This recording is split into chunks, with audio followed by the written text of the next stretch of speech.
Welcome to Rising Tide Startups, where today's most exciting solopreneurs share their startup stories. They also deliver tangible strategies that they would implement personally if starting their business over today. Each episode is a startup masterclass. Make sure you take notes. Take it away, Kevin.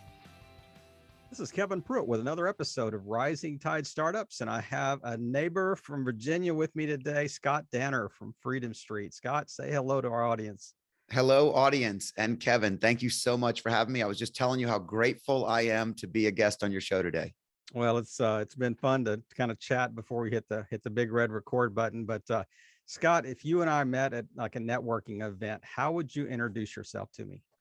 I love this question because I'm going to add a quick caveat, and it's because I always want people to know me as the human before they know me as the professional.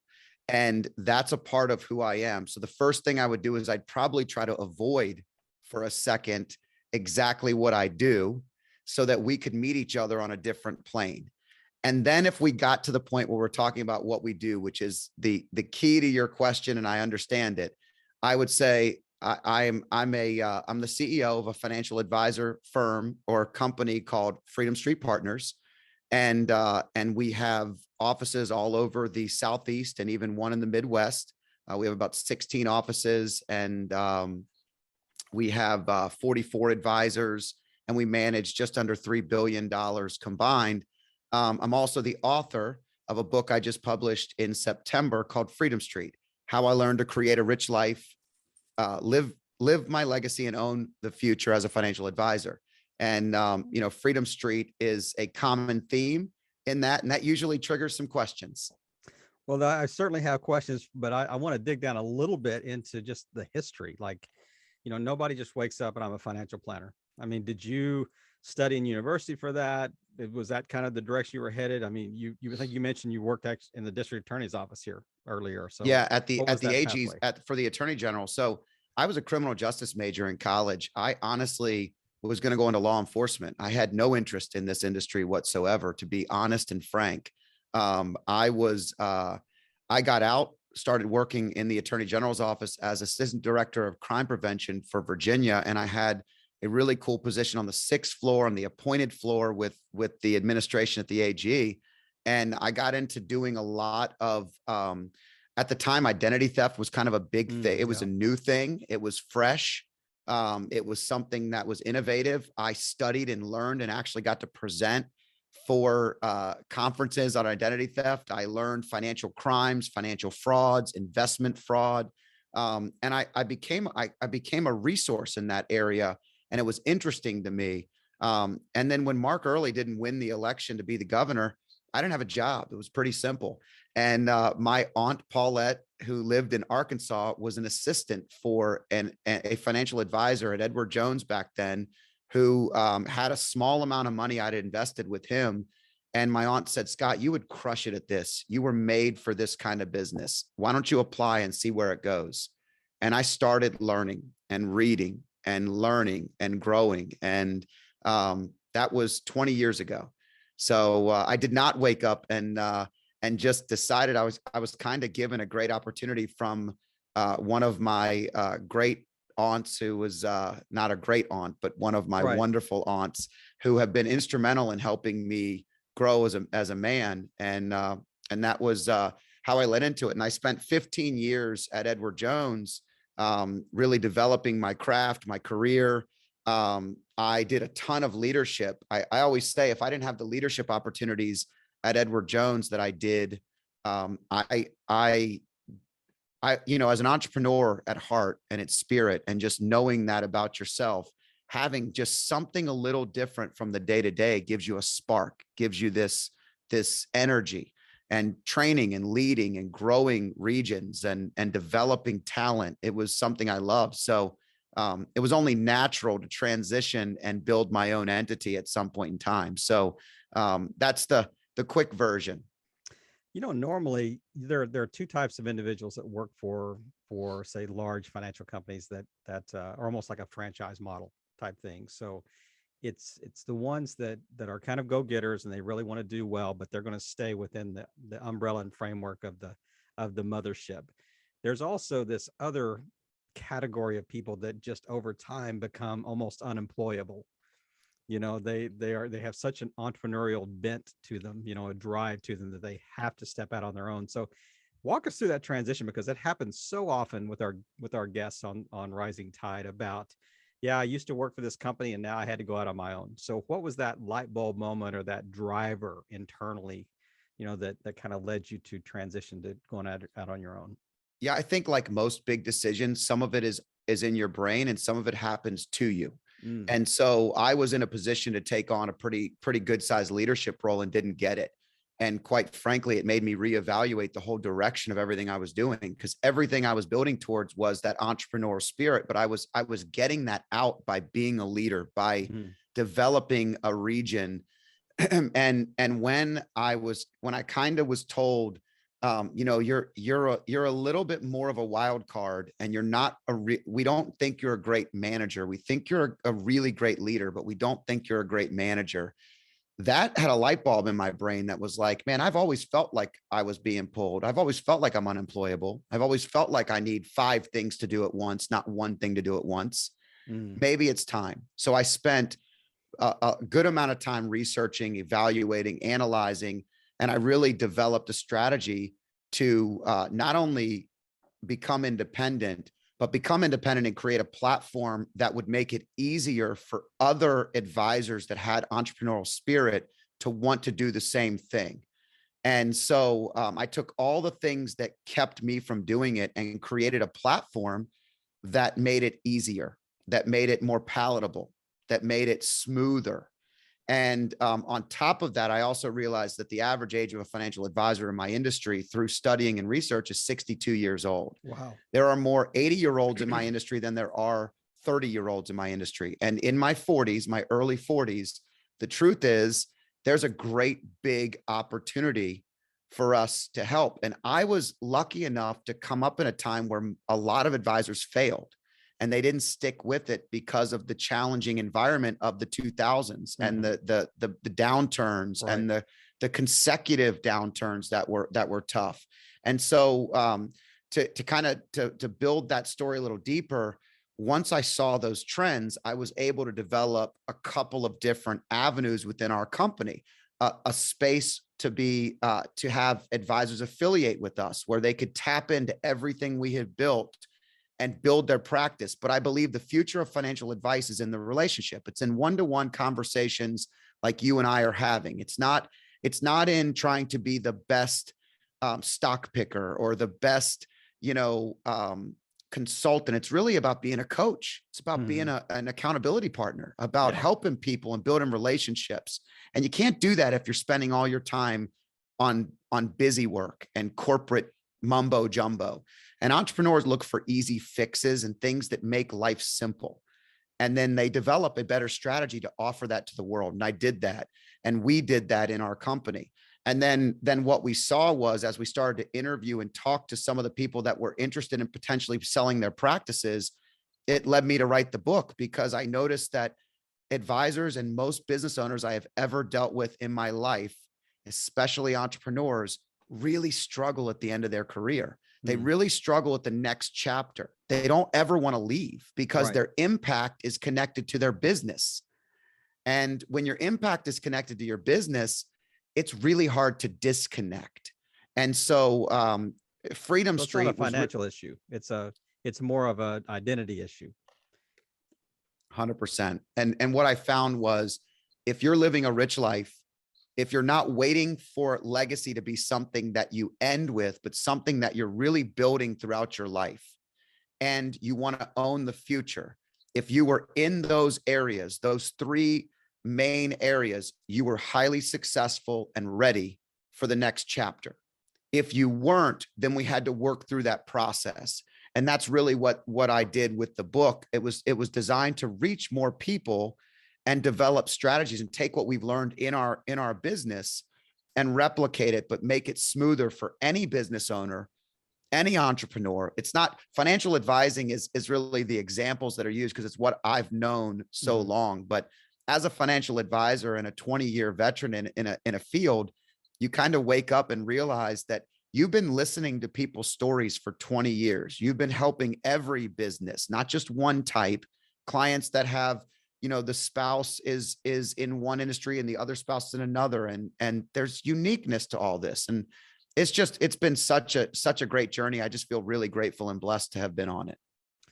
So when you're talking about Freedom Street, I don't want to put it in a box too tightly, but are you talking about, is this more about a second act? Is this more about finishing well? Is this more about building a legacy? Is it all the above? Yeah. So I think it comes down to one question. What does freedom mean to you? See, freedom to all of us is something uniquely different. It's like financial freedom, right? My father didn't come from hardly anything. And to him, having a home that he was paying the mortgage on and could pay off one day in his life, a solid job that he showed up to every single day, a family where all three of us went to college. I mean, that is the highest level of success. My dad was so proud and is proud to this day, and I'm proud of that.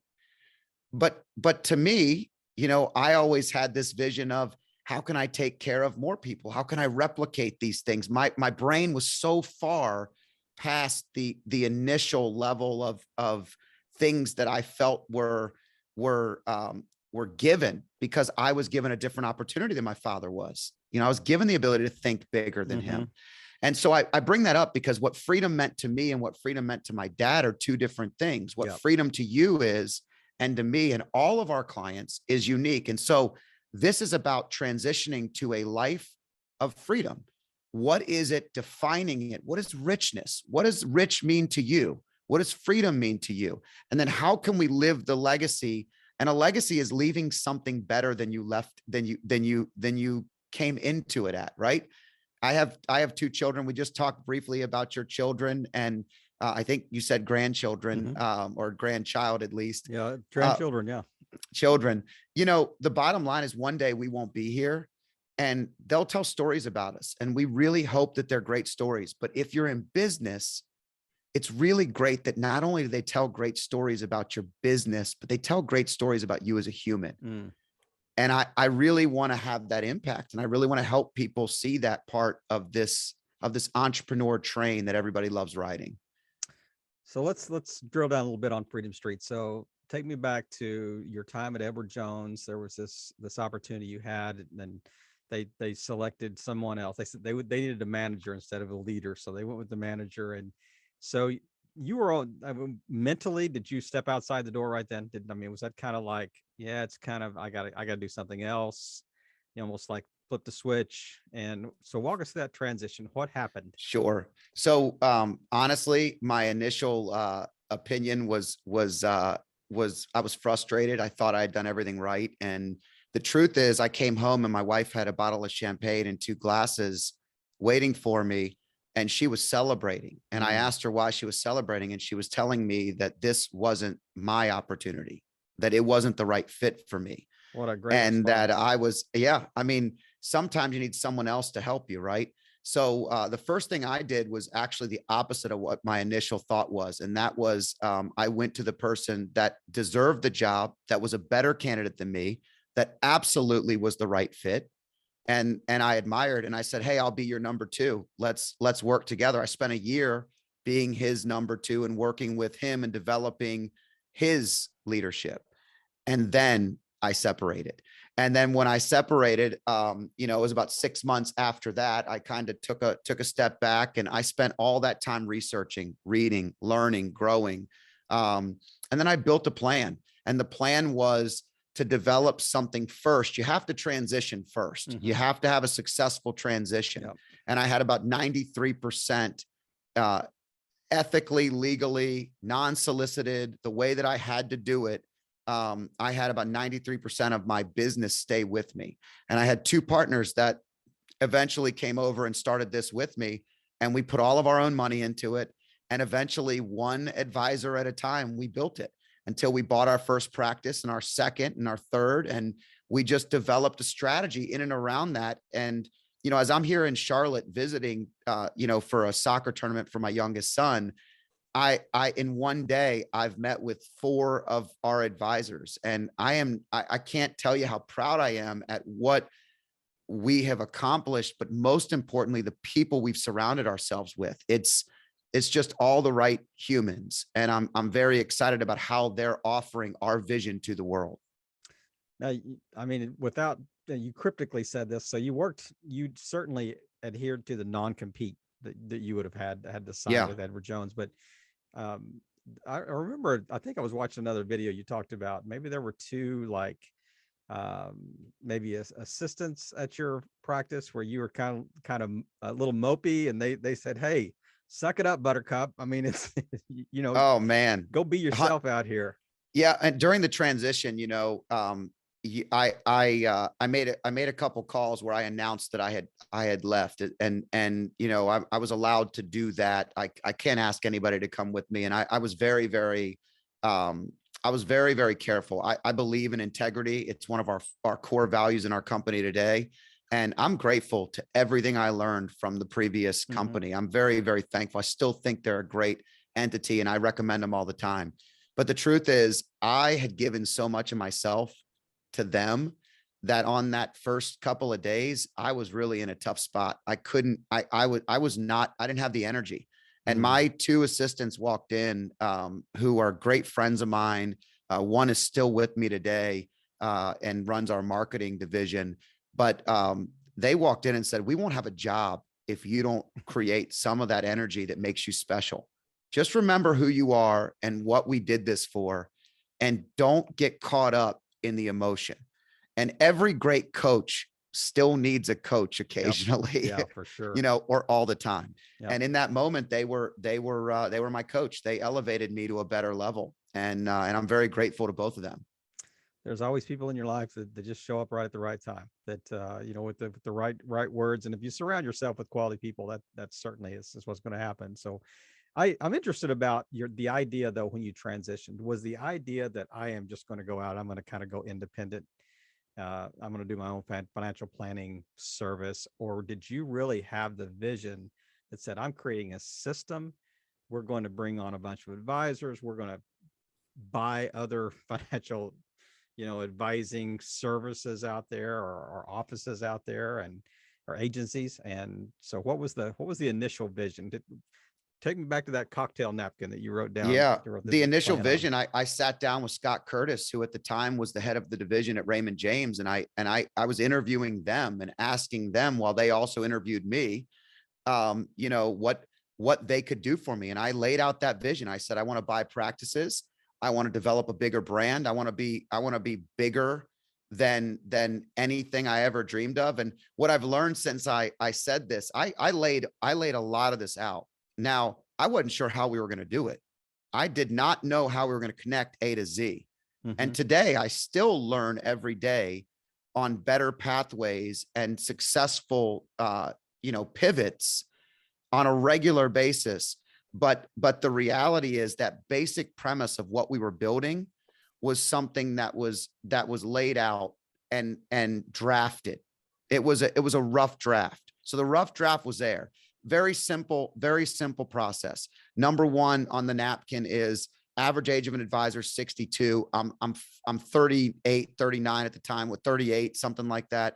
I'm in a really great spot. I was trained by all the guys and gals that grew up in the industry in the 80s and 90s of just nothing but great times, right? Yep. And so they all went through the bad times with me for the first time, of some of them. And I got to experience that. I was in the great changeover of the fiduciary movement in our industry, and I embraced that kind of movement from the beginning. And some of the old guard were salespeople. And so I had served as this advocate between 2 generations already. I just found this niche to be very comforting to me. So the first thing was, I'm going to build something that's great for people as they transition out of the industry. Well, when you do that and you build something great for people that transition out of the industry, it better be darn buttoned up, right? And if it's buttoned up, all of a sudden you wake up and you have something where other people can tap into it that maybe aren't ready to step out of the industry. And so it became a second part. Well, hey, maybe some other people can join us along the way. And we developed a new avenue of the affiliate advisor that comes on and really uses everything we built and develops strategies. We have a mentality. I'm a big Jack Johnson fan. There's a song called Better Together. And, I believe that 1+1 doesn't equal 2. I believe 1+1, if it's the right ones, equals 10 times.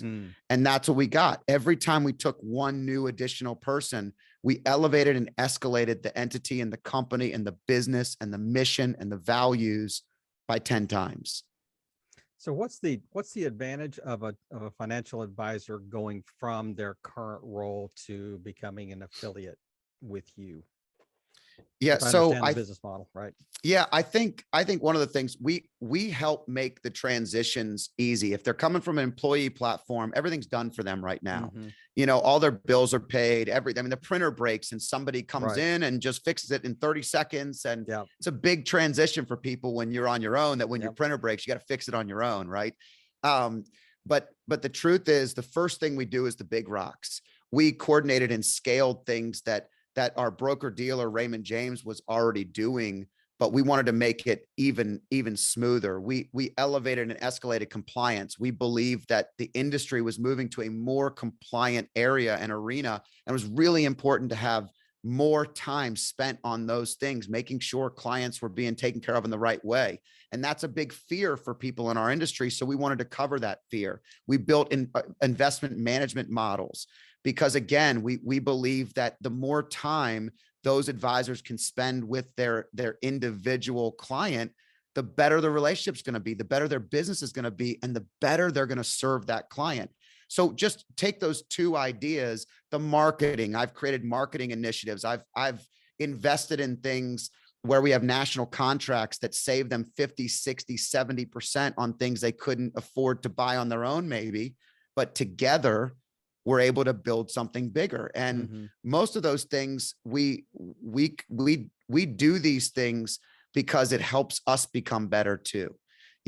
Every time I've ever mentored somebody, I always became better at what I was doing.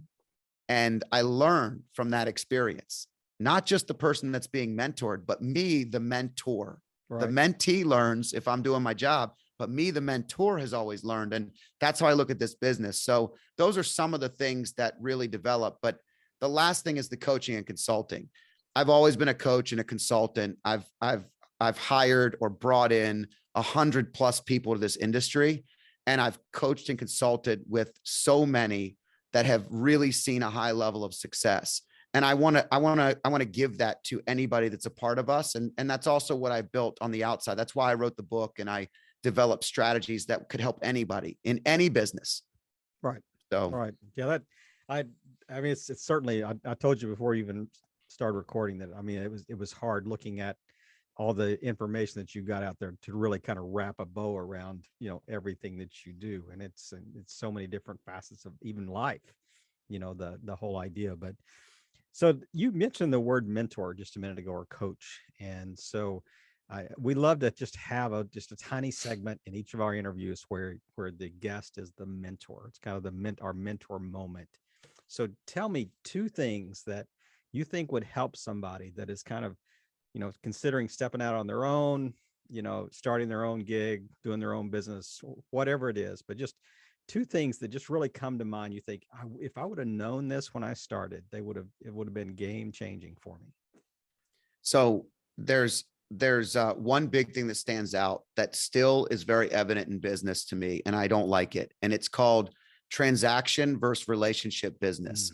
Transactional business is what people do when they shake your hand and they look you in the eye, and it's uncomfortable and awkward, and they're trying to follow what Dale Carnegie said and some class they took, and they really don't give a darn whose hand they're shaking or who they're learning from. They're just trying to take from the world.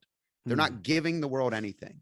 So transactions is looking at every single person and interaction as a transaction. And I don't like that. And I've never believed in that. But there are times in my life early on where I definitely felt like maybe I lost sight that relationships were the way of what I do and what I do great. And the longer I did this in the industry, the longer I learned. And if I'm mentoring anybody, the first thing I'm teaching them is you're building relationships. Every relationship is designed to build the next level, the next catapult of something better. And you need to leave every one of them in a pretty good spot. You don't need to, if it's a transaction, you don't care what you say online. You don't care how you say it. The second thing is, I think you have to be willing to be confident enough to fail. I have never been scared of failing. I'd rather go do it. In fact, I have partners, I have business friends, I have other entities and things that I'm a part of where, you know, my really, really analytical friends will say, Scott, we want you to not just be willing to do it to see if it works. We want you to actually lay out how it's going to work. And I say, well, hypothesis is all about what all we're really going into anything with, right? It's the thought that this is what I think it's going to do. Most people just try it. Nike's tagline is not just try it. It's just do it. Yeah. And the reason is, you know, you got to have the confidence, and the fear of failure has to separate from you when you're doing that. And each failure is just a learned lesson. It's just a cost that you're paying for your education to get better at what you're doing. Those are two really, really good, I guess, nuggets, mentor nuggets there that you've left us with. And as we wrap up today, I mean, I could continue to ask you questions all day long, but as we wrap up today, and I want to honor your time as well, but this is not the way I normally end our interviews, but as you were just talking, I'm just kind of, a thought just came to mind. I would really like, based on who you are and what I perceive you to be, who I perceive you to be, I want you to speak from the heart to our guests right now. If you had whatever, this is your platform, this is your way to wrap this up. Just speak from the heart as a business owner and just leading our guests to Freedom Street. What would you say? You know, I think you have to define what lights you up in the world. What are the things that really, really make you happy and excited and passionate, you know, and then move towards those things. Rising Tide Startups is about creating something. Entrepreneurs create something. They start it, but you got to finish it. An entrepreneur also has to close. In order to be successful, I can't tell you how many people introduce themselves as entrepreneurs. You're not doing anything if you're not making a living. So here's how I'll end it from the heart. Zig Ziglar said, there's 3 things that you have to do if you want to be successful in a business. Number 1 is you have to help people. If you're helping people, then you've got a business. Number 2 is you got to turn a profit. It's not about just giving it away.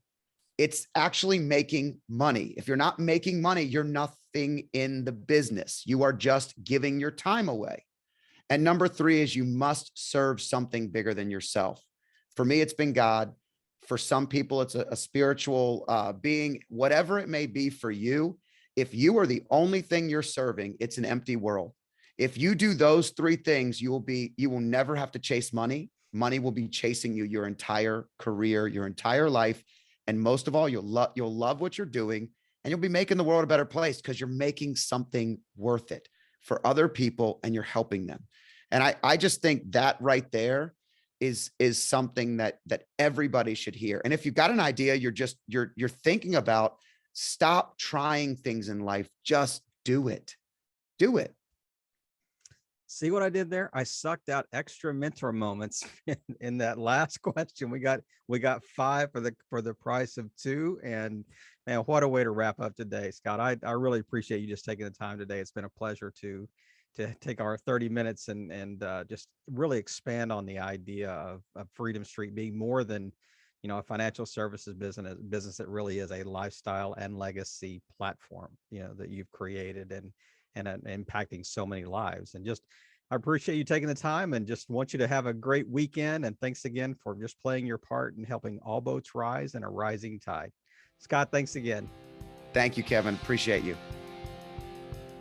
Another episode in the books. We hope you heard some great takeaways. Don't forget to subscribe and leave a 5-star review on iTunes and YouTube. As always, thanks for listening to Rising Tide.